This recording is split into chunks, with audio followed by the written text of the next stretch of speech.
Hello दोस्तों, online study point में आपका स्वागत है। और गाइज़ आज है 6 दिसंबर 2021 से बनने वाले सभी इम्पॉर्टेंट करंट अफेयर्स, साथ ही साथ उनसे रिलेटेड सारी की सारी इम्पॉर्टेंट इन्फॉर्मेशंस, कल की वीडियो का एक क्विक रिवीजन और आपके हर एग्ज़ाम में बार बार पूछे जाने वाले कुछ जीएस के क्वेश्चंस हम आज की इस वीडियो में कवर करेंगे। सो आई होप वीडियो आपको पसंद आए। इसे जल्दी से लाइक कर दीजिए, शेयर कर दीजिए अपने सभी दोस्तों के साथ। एंड अगर आप चैनल पर नए हैं तो इसे सब्सक्राइब करना नहीं भूलिएगा। बेल आइकन ज़रूर प्रेस करिएगा जिससे सभी वीडियोस के नोटिफिकेशन आपको मिल सके। एंड गाइस, वीडियो की पीडीएफ के लिए, करंट अफेयर क्विज के लिए आप हमारे मोबाइल एप्लीकेशन को भी डाउनलोड कर सकते हैं। सो कल का हम एक क्विक रिवीजन करेंगे और देखेंगे सबसे पहले असम राज्य सरकार ने राज्य का सर्वोच्च नागरिक सम्मान असम वैभव निम्न में से किसे प्रदान करने की घोषणा की है। तो ये की गई है रतन टाटा को। मैंने बताया था कैंसर से जो है लड़ने में सहायता के लिए इनको ये अवार्ड दिया जा रहा है। हाल ही में NARCL के अध्यक्ष के रूप में नियुक्त किया गया है मिस्टर प्रदीप शाह को। हाल ही में OECD जो है इसके वित्त वर्ष 2022 में भारत की विकास दर कितने प्रतिशत रहने का अनुमान लगाया गया है। ठीक है, Organisation of Economic Cooperation and Development ने। So it is 9.4%। Walt Disney ने अपने 98 साल के इतिहास में पहली बार किस महिला अध्यक्ष की नियुक्ति की है। तो ये हैं कौन? सुजन अर्नोल्ड। एंड किस राज्य सरकार ने हाल ही में 4 धाम देवस्थानम प्रबंधन अधिनियम को वापस लिया है। So it is Uttarakhand. हाल ही में कहाँ दूरदर्शन केंद्र के अर्थ स्टेशन का उद्घाटन किया गया है। ये किया गया है गोरखपुर में। हाल ही में चर्चा में रहा क्याहू टिसुका सचिकारुम क्या है। तो एक समुद्री सरीसृप है, रेप्टाइल है। ओके। हाल ही में भारत और बांग्लादेश ने किस दिन को मैत्री दिवस के रूप में मनाने की घोषणा की है। तो इट इज़ 6 दिसंबर। भारतीय नौसेना दिवस 4 दिसंबर को मनाया जाता है।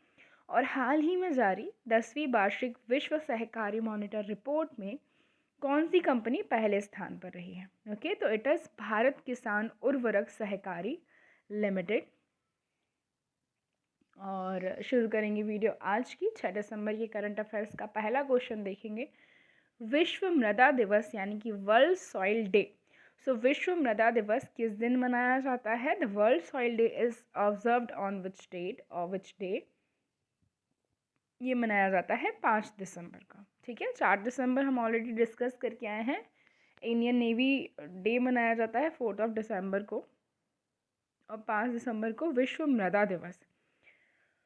हर साल विश्व मृदा दिवस मनाया जाता है 5 दिसंबर को। और यह दिन संयुक्त राष्ट्र के तहत संचालित खाद्य और कृषि संगठन, ठीक है, फूड एंड एग्रीकल्चरल ऑर्गेनाइजेशन द्वारा कई अन्य अंतर्राष्ट्रीय संगठन द्वारा भी मनाया जाता है।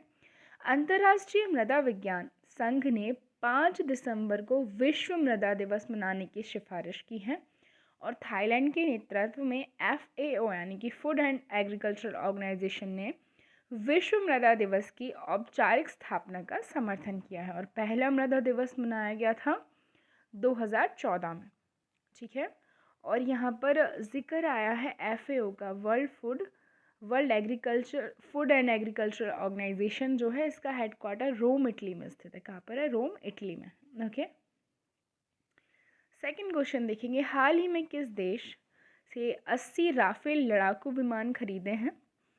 तो इसका जो आंसर है हम बात करेंगे, आंसर है इसका बी, संयुक्त अरब अमीरात, यूनाइटेड अरब एमिरेट्स। अब इसके बारे में डिस्कस करेंगे। संयुक्त अरब अमीरात ने फ्रांस के साथ 80 राफेल लड़ाकू विमानों के लिए 14 अरब जो है यूरो के समझौते पर हस्ताक्षर किए हैं। और राफेल जेट के लिए अब तक का सबसे बड़ा अंतर्राष्ट्रीय ऑर्डर है। ये लोकेशन देख सकते हैं आप, यूनाइटेड अरब एमिरेट्स की, और यहाँ कहीं यूरोप में स्थित है फ्रांस। ओके। और इसके अलावा मैं आपको बताऊँ इसकी जो आस पास की कंट्रियाँ हैं, it is Saudi Arabia, Oman. ठीक है, और इसके बाद में हम बात करेंगे, नौरा अल मातरोशी को UAE की पहली महिला अंतरिक्ष यात्री के रूप में नामित किया गया है। संयुक्त अरब अमीरात ने 3 से 17 वर्ष की आयु के बच्चों के लिए कोविड-19 टीके लॉन्च कर दिए हैं। संयुक्त अरब अमीरात की राजधानी अबू धाबी में गैर मुसलमानों के लिए तलाक, विरासत और बच्चे की कस्टडी को नियंत्रित करने के लिए नए नियम जारी किए हैं। संयुक्त अरब अमीरात्स ने मंगल की कक्षा में होप नामक एक प्रोब को भेजा है और संयुक्त अरब अमीरात विदेशियों के एक चुनिंदा समूह को नागरिकता देने की योजना बना रहा है। ठीक है, सो इतना हम यूएई से याद रखेंगे। आगे बढ़ेंगे। चर्चा में रही कला संस्कृति विकास योजना किससे संबंधित है? सो चर्चा में रही कला संस्कृति विकास योजना संबंधित है गाइस बुद्धिज्म से। देखते हैं थोड़ा सा। हाल ही में संस्कृति मंत्रालय ने कला संस्कृति विकास योजना के तहत बौद्ध तिब्बती संस्कृति और कला के विकास के लिए वित्तीय सहायता हेतु एक योजना शुरू की है। इस योजना के तहत देश के किसी भी हिस्से में स्थित बौद्ध तिब्बती संस्कृत एवं परंपरा के प्रचार और विकास में लगे मठों सहित स्वैच्छिक बौद्ध तथा तिब्बती संगठनों को वित्तीय सहायता प्रदान की जाती है। ओके, सो एक संगठन के लिए जो वित्त पोषण की राशि है वो प्रतिवर्ष 30 लाख रुपए रखी गई है। मंत्रालय ने जो है, हम बात करें कृषि कला संस्कृति विकास योजना जो है के तहत कई योजनाएं लागू करता है। ठीक है, जहां कार्यक्रमों गतिविधियों के आयोजन के लिए अनुदान या फिर अनुदान स्वीकृति या अनुमोदित किया जाता है। अमूर्त सांस्कृतिक विरासत की सुरक्षा के लिए जिसका उद्देश्य संयुक्त राष्ट्र शैक्षिक वैज्ञानिक और सांस्कृतिक संगठन विच इज़ यूनेस्को है ना द्वारा मान्यता प्राप्त की जो 13 अमूर्त सांस्कृतिक विरासत को बढ़ावा देना है। ठीक है, भारत की 13 जो अमूर्त सांस्कृतिक विरासत हैं उनको बढ़ावा देना है। और यूनेस्को का हेडक्वार्टर आप याद रख सकते हैं कहाँ पर है, पेरिस में है। हाल ही में लोक लेखा समिति ने अपने 100 वर्ष पूरे किए हैं। तो वर्तमान में लोक लेखा समिति में कितने सदस्य हैं? तो लोक लेखा समिति में सदस्य हैं 22। कितने हैं? 22। Public Accounts Committee has completed its 100 years. Okay, so हाल ही में 100 वर्ष पूरे कर लिए हैं लोक लेखा समिति ने। और लोक लेखा समिति 3 वित्तीय संसदीय समितियों में से एक है। अन्य 2 कौन सी हैं? प्राक्कलन है और सार्वजनिक उपक्रम है। संसदीय समितियां अनुच्छेद 105 संसद सदस्यों के विशेष अधिकार और अनुच्छेद 118 संसद की प्रक्रिया एवं कार्य संचालन को विनियमित करने हेतु नियम बनाने के अधिकार से जो है इनको शक्तियां प्राप्त है।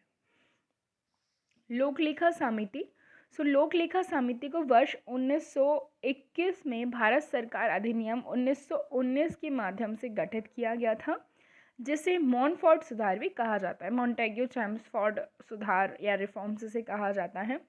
लोक लेखा समिति का गठन प्रतिवर्ष लोकसभा की प्रक्रिया और कार्य संचालन नियम के 308 के तहत किया जाता है। इसकी नियुक्ति समिति के अध्यक्ष की नियुक्ति लोकसभा अध्यक्ष द्वारा की जाती है और यह समिति कार्यकारी निकाय नहीं है, ये केवल निर्णय ले सकती है जो कि एडवाइजरी होंगे, रीजन में सलाहकार प्रकृति के होंगे। इसमें सदस्य क्या हैं? तो इसमें वर्तमान में केवल 1 वर्ष की अवधि के लिए 22 सदस्य, लोकसभा में 15 और राज्यसभा के सभापति द्वारा चुने गए 7 सदस्य शामिल होते हैं। उद्देश्य क्या है? तो इसे यह सुनिश्चित करने के उद्देश्य से तैयार किया गया था कि संसद द्वारा सरकार को दिया गया धन विशिष्ट और निश्चित मत पर ही खर्च होगा। केंद्र सरकार के किसी भी मंत्री को इस समिति में शामिल नहीं किया जा सकता है। ठीक है, नेक्स्ट हम देखेंगे चर्चा में रही महिला मित्र प्लस योजना किससे संबंधित है? सो गाइस ये संबंधित है फेडरल बैंक से। किस बैंक से? फेडरल बैंक से।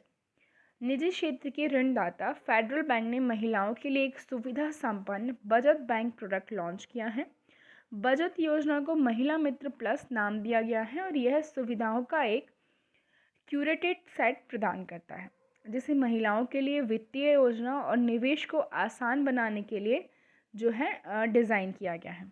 ओके, विशेष सुविधाओं में आवास ऋण पर विशेष अधिमान्य ब्याज दरें, गृह ऋण के लिए प्रसंस्करण शुल्क माफ़ी और मानार्थ और अनुकूलित बीमा कवर भी इसमें शामिल हैं। फेडरल बैंक की स्थापना 23 अप्रैल 1931 को हुई है। केरल में इसका मुख्यालय है। वर्तमान में इसके एमडी और सीईओ हैं श्याम श्रीनिवासन और टैगलाइन क्या है? Your perfect banking partner. अगला क्वेश्चन देखेंगे, एशिया युवा पैरालंपिक खेल 2021 में किस खिलाड़ी ने स्वर्ण पदक जीता है? सो आंसर है कशिश लाकड़ा। क्या है सही आंसर? कशिश लाकड़ा। इमेज में देख लेंगे इनको। हाल ही में टोक्यो पैरालंपिक कासिक लाकड़ा ने 3 दिसंबर 2021 को बहरीन में 2021 एशिया यूथ पैरालंपिक खेल में क्लब थ्रो में स्वर्ण पदक जीता है। लक्षित ने भाला फेंक में कांस्य पदक और संजय आर नीलम ने शॉट पुट में कांस्य पदक जीता है। बहरीन 2 से 6 दिसंबर तक चौथे एशियाई युवा पैरा खेलों की मेजबानी कर रहा है। ये लोकेशन है बहरीन की इन द मैप। आगे देखेंगे, क्रिकेट मैच की एक पारी में सभी 10 विकेट लेने वाले दुनिया के तीसरे खिलाड़ी कौन बने हैं? सो ये बन गए हैं गाइज एजाज पटेल। कौन बन गए हैं? एजाज पटेल। देखेंगे, हाल ही में बाएं हाथ के स्पिनर एजाज पटेल ने 4 दिसंबर को भारत के खिलाफ, ये किस टीम के हैं? तो न्यूजीलैंड के हैं। ठीक है, एक पारी में सभी 10 विकेट लेने का इतिहास रच दिया है और वे न्यूजीलैंड से खेलते हैं। उन्होंने 10-119 के आंकड़े के साथ समाप्त किया है और वो जिम लेकर और अनिल कुंबले के बाद यह उपलब्धि हासिल करने वाले तीसरे हैं। पहले हैं जिम लेकर, फिर है अनिल कुंबले। एजाज पटेल ने 2018 में अबू धाबी में पाकिस्तान के खिलाफ टेस्ट क्रिकेट में पदार्पण किया था, डेब्यू किया था।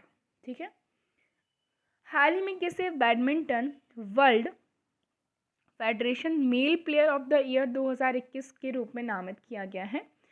तो ये है विक्टर एक्सेल्सन। कौन है? Victor Axelsen. ठीक है, इनको इमेज में देख सकते हैं आप।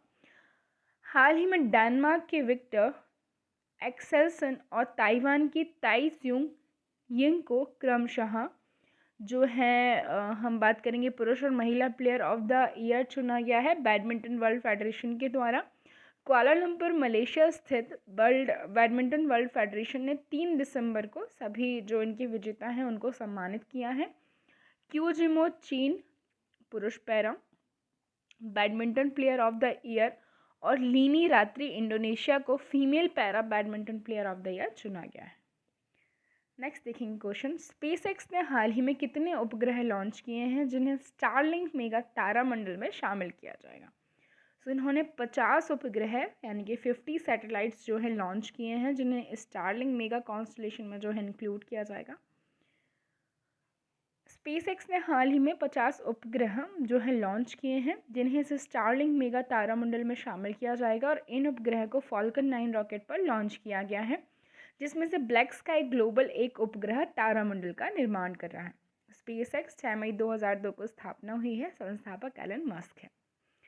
नेक्स्ट क्वेश्चन देख लेंगे, which is the last question of today's video. दिसंबर 2021 में केंद्र सरकार ने किस शहर में 5 लाख AK-203 असॉल्ट राइफलों के उत्पादन को मंजूरी दी है?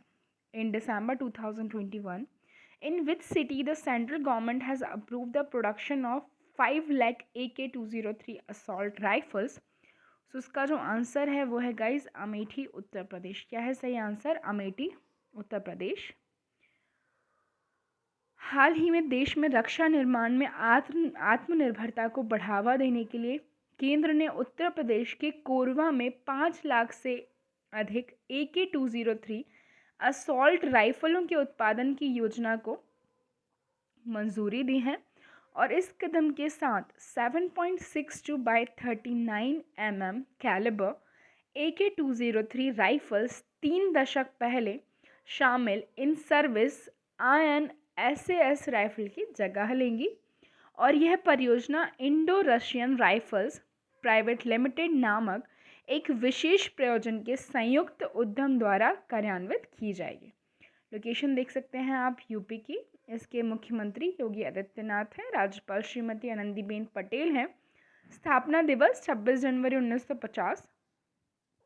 यहाँ पर जो राष्ट्रीय उद्यान है वो है दुधवा नेशनल पार्क या राष्ट्रीय उद्यान।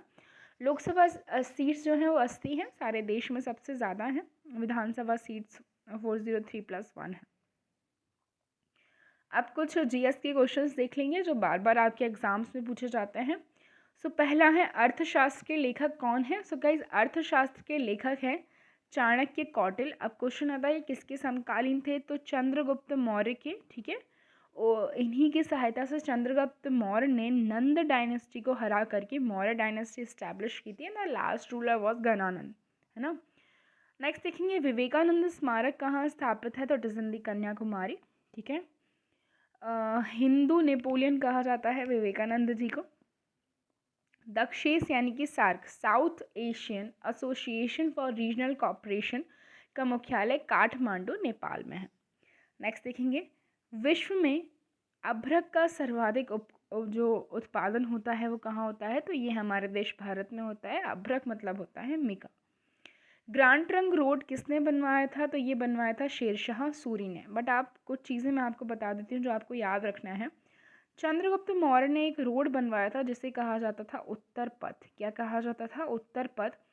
उसी रोड को एक्सटेंड करा करके शेरशाह सूरी ने उसे नाम दिया है क्या, इसे नाम दिया गया सड़क ए आज़म। क्या नाम दिया गया, सड़क ए आज़म। इस वजह से कहा जाता है कि ये जो रोड है किसने बनवाई, शेरशाह सूरी ने बनवाई। कहीं मिलेगा किसने, मरम्मत कर पाई है, ठीक है। बाद में जो है हम बात करेंगे अंग्रेज़ों के समय जो है इसका नाम बदल करके क्या रख दिया गया है, GT Road, Grand Trunk Road. Vitamin B की कमी से कौन सा रोग होता है, तो विटामिन बी की कमी से रोग होता है बेरी। विटामिन सी की कमी से रोग होता है स्कर्वी। और कौन सा विटामिन दूध में नहीं होता, तो विटामिन सी नहीं होता। बेसिकली विटामिन सी जो है वो सिट्रस फ्रूट में होता है, खट्टे फलों में होता है। विटामिन डी की कमी से कौन सा रोग होता है, तो ये है रिकेट्स। और किस विटामिन की कमी से खून का तक्का नहीं जमता, तो ये है विटामिन के। और खून का तक्का जमने के लिए सबसे ज़्यादा इम्पॉर्टेंट है ब्लड प्लेटलेट्स, जो कि क्लॉटिंग करती हैं। और जिसको ब्लड क्लॉटिंग नहीं होती उस बीमारी को हीमोफीलिया कहा जाता है। नेक्स्ट क्वेश्चन देख लेंगे, किस भारतीय शहर में 7वां अंतर्राष्ट्रीय विज्ञान महोत्सव आयोजित किया जाएगा। सो इसका जो सही आंसर होने वाला है गाइज वो क्या होने वाला है, आंसर इज पणजी। क्या है सही आंसर, पणजी, जो कि कल का क्वेश्चन था आपका। और आज का जो हमारा क्वेश्चन है पहले बता देती हूँ उसके बारे में। 4 दिवसीय भारत अंतर्राष्ट्रीय विज्ञान महोत्सव का 7वां संस्करण 10 से 13 दिसंबर 2021 तक पणजी गोवा में आयोजित होने वाला है, ठीक है। 2021 में उत्सव का विषय क्या है, समृद्ध भारत के लिए विज्ञान, प्रौद्योगिकी और नवाचार में रचनात्मकता का जश्न मनाना, ठीक है। और पहला जो है दिल्ली में 2015 में आयोजित किया गया था। आज का क्वेश्चन है, हाल ही में अंतरिक्ष प्रौद्योगिकी स्टार्टअप स्काई रूट एरोस्पेस ने भारत के पहले किस निजी तौर पर विकसित पूरी तरह से क्रायोजेनिक रॉकेट इंजन का सफलतापूर्वक परीक्षण किया है। सो आपके ऑप्शन है धवन 1, विकास 1, आकाश 1 एंड विराट 1। ओके, सो इसका जो आंसर है वो आप लोगों को देना है। सो गाइज़ ये जो थी हमारी आज की वीडियो थी एंड आई होप वीडियो आपको पसंद आई हो। इसे जल्दी से लाइक कर दीजिए, शेयर कर दीजिए अपने सभी दोस्तों के साथ। एंड अगर आप चैनल पर नए हैं तो इसे सब्सक्राइब करना नहीं भूलिएगा। एक बार मैं आपको थोड़ा सा और कुछ बता देती हूँ जो आज हमने पढ़ा है। आज हमने पढ़ा विश्व मृदा दिवस, वर्ल्ड सॉइल डे मनाया जाता है 5 दिसंबर को। इसके बाद 80 राफेल लड़ाकू विमान जो है यूएई ने खरीदने का सौदा किया है फ्रांस के साथ। इसके बाद हमने देखा कला संस्कृति विकास जो योजना है बौद्धिज्म से ये संबंधित है। पब्लिक अकाउंट्स कमेटी में हमने देखे 22 मेंबर होते हैं, 15 लोकसभा से 7 राज्यसभा से, जिसने हाल ही में अपने कार्यकाल के 100 वर्ष पूरे कर लिए हैं। इसके बाद महिला मित्र प्लस योजना फेडरल बैंक से संबंधित है। एशिया युवा पैरालंपिक खेलों में स्वर्ण पदक जीता है कशिश लाखड़ा ने। साथ ही साथ क्रिकेट मैच की एक पारी में सभी 10 विकेट लेने वाले दुनिया के तीसरे खिलाड़ी एजाज पटेल बने हैं, जबकि पहले 2 जिम लेकर और अनिल कुंबले हैं, ठीक है। और स्पेस एक्स ने हाल ही में 50 उपग्रह लॉन्च किए हैं जिन्हें स्टारलिंक मेगा तारामंडल में शामिल किया जाएगा। इसके आगे देखेंगे हम दिसंबर 2021 में केंद्र सरकार ने उत्तर प्रदेश के अमेठी शहर में AK-203 असॉल्ट राइफल के उत्पादन को मंजूरी दी है। सो गाइज़ अगर आप लोग चैनल पर नए हैं, आपने अगर इसको अभी तक सब्सक्राइब नहीं किया है तो जल्दी से सब्सक्राइब कीजिएगा, ओके। और शेयर ज़रूर कीजिएगा अपने सभी दोस्तों के साथ। And thank you for watching. मिलते हैं नेक्स्ट वीडियो में।